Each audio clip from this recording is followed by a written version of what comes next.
Confident എന്ന പേരിനൊപ്പം ചേർത്തവർ പോലും ചില നിമിഷങ്ങളിൽ തകർന്നു പോകുന്നു. ഡോക്ടർ CG റോയ്, കോൺഫിഡന്റ് ഗ്രൂപ്പിന്റെ ചെയർമാൻ, റിയൽ എസ്റ്റേറ്റ് മുതൽ സിനിമ വരെ നീളുന്ന വൻ സാമ്രാജ്യത്തിന്റെ അധിപൻ, കാസിനോവ് പോലുള്ള സിനിമകളുടെ നിർമ്മാതാവ്, ആയിരക്കണക്കിന് കുട്ടികൾക്ക് സ്കോളർഷിപ്പ് നൽകിയ, ഹൃദയ ശസ്ത്രക്രിയയ്ക്കും വീടുണ്ടാക്കുവാനും അനേകർക്ക് കൈത്താങ്ങായ വലിയ മനുഷ്യൻ, ഒരു ഇൻകം ടാക്സ് റേറ്റിനിടെ രേഖകൾ എടുക്കാമെന്ന് പറഞ്ഞ് മുറിക്കുള്ളിൽ കയറി സ്വന്തം റിവോൾവർ നെഞ്ചിലേക്ക് ഉതിർക്കുമ്പോൾ അദ്ദേഹം എന്തിനെയായിരിക്കും ഭയപ്പെട്ടിട്ടുണ്ടാവുക? പണത്തെയോ അതോ പടുത്തുയർത്തിയ അന്തസ് തകർന്നു പോകുന്നതിനെയോ?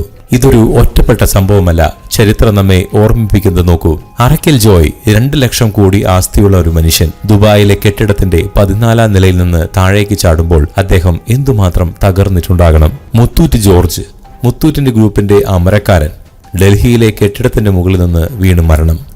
ഇവരൊക്കെ ഭയപ്പെട്ടത് റെയ്ഡുകളെയാണോ അതോ റെയ്ഡിന് പിന്നിലെ വരുന്ന അപമാനത്തെയാണോ എന്ന് നമുക്ക് പരിശോധിക്കേണ്ടി വരും.